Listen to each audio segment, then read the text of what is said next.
Her voice reached me before her words did. Sharp, elevated, performative. She was on speakerphone with her sister. She always switched to speaker when she wanted an audience. Validation made her louder.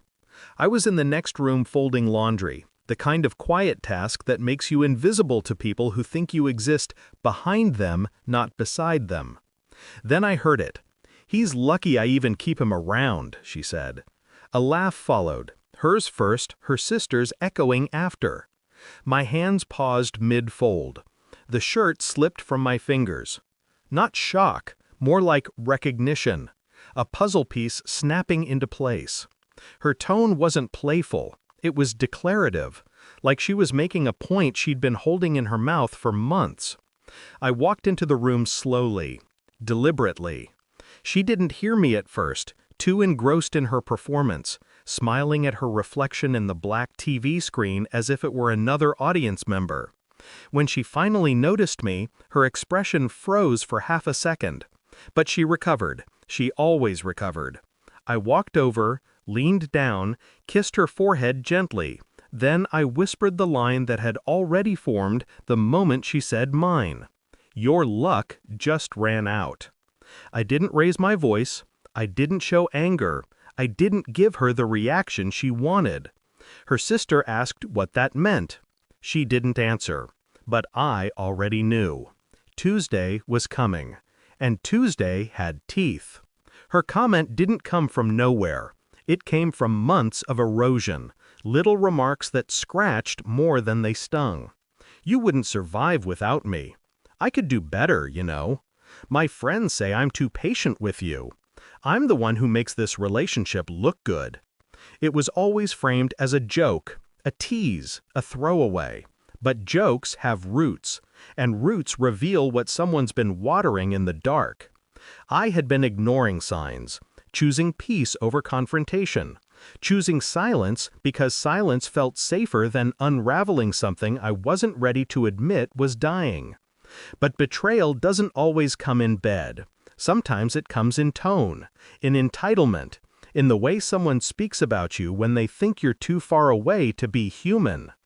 And she had been speaking about me like I was a prop in her storyline, a supporting character, replaceable, conditional. But I needed more than instinct, more than the sting of overhearing her belittle me to her own sister. Something deeper was happening, something she thought she concealed behind her flawless smiles and curated affection. She'd been different for weeks, colder, distracted, a warmth missing from her touch, replaced by something distant, hesitant. And the late nights, the secretive messages, the sudden urge to have space whenever I asked if she was okay. She treated me like a placeholder, someone she kept until someone better validated her ego. And the cruelest part was how normal it sounded coming from her mouth. "He's lucky I even keep him around," she said it. She said it like a fact, like truth. But truth cuts both ways, and something in me decided, quietly, firmly, that I wouldn't be kept. I didn't confront her that night, or the next morning. Confrontation gives power to the guilty. It allows them to reframe, manipulate, twist emotion into apology. I didn't want an apology. I wanted clarity. So I studied her, silently. Patterns, texts, calls, shifts in behavior she hoped I was too trusting to catch. Her phone was always face down now. Her smile stretched thinner, her excuses thicker. A late meeting, a last-minute dinner, a friend going through something she couldn't talk about. When she hugged me goodbye, her arms felt timed, 3 seconds too careful. I began observing what she didn't say, what she didn't explain, what she didn't allow me to see. People lie loudly, but their truth leaks quietly. I checked the shared laptop one night. Browser history wiped clean. Her email login auto-cleared. Air freshener sprayed on nights she claimed she came home early from work. I never snooped, not once, but I paid attention, real attention.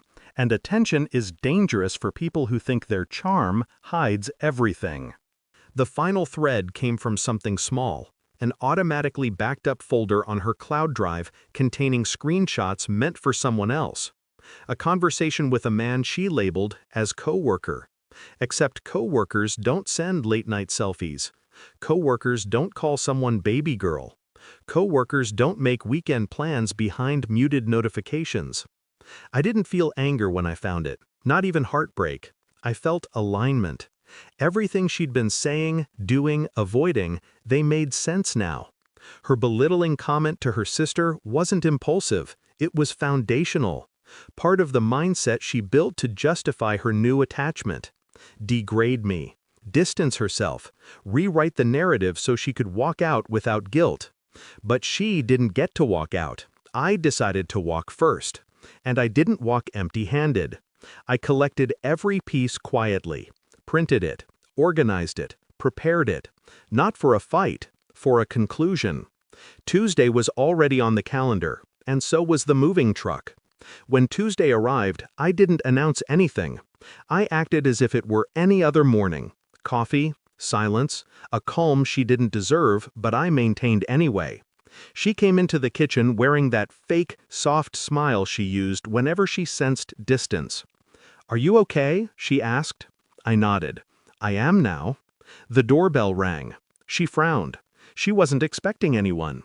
When she opened the door, the movers stood there. Uniformed, efficient, emotionless. "Ma'am, we're here for the pickup," one said. Her confusion cracked into panic. What pickup? I stepped behind her, placing a folder into her hand. "Your truths," I said quietly. She opened it, saw the screenshots, the call logs, the photos, the messages. Her breath hitched, her face drained. Her hands trembled just enough to betray her composure. "Why didn't you tell me you knew?" she whispered.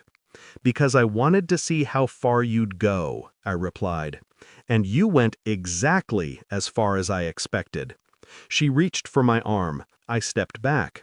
"You told your sister I was lucky you kept me around," I said. "You were wrong." She pressed her lips together, trying to form words that never arrived. She wasn't crying. Not yet. But her silence told me everything. She never thought I'd leave. She never thought I'd act. She never thought I'd stop carrying the weight of her ego. But the weight was off me now, squarely on her. She followed me down the hallway, voice cracking. "We can fix this," she said. "I didn't mean any of it. I was just stressed." "People tell the truth when they're comfortable," I answered. "And you were very comfortable when you said it." Her eyes widened, desperation seeping through the cracks of her pride. "You can't just leave me like this." "I'm not leaving you," I said. "You already left, emotionally, quietly, weeks ago." She shook her head, tears threatening. "Please, I was stupid. It didn't mean anything." "Then it won't mean anything when I let it go," I replied. She broke then. Not loudly, not theatrically. She sagged against the wall, realizing she had lost something she assumed would always be there. Power, control, me. "You blindsided me," she whispered. "No," I said softly. "I matched your silence." I walked toward the door. The movers continued efficiently behind me, boxing up the life I no longer owed her. She called my name once, just once. It carried defeat, disbelief, and a dawning understanding.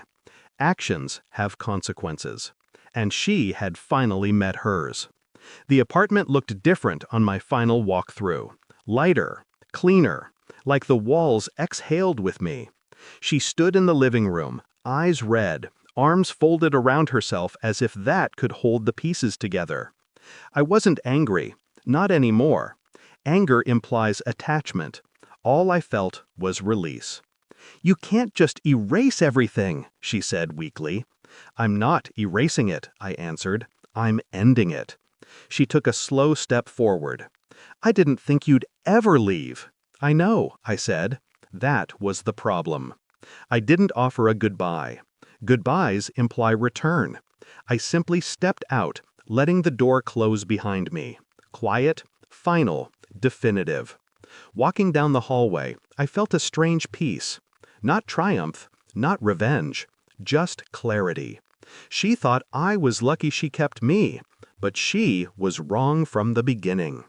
The truth was simple.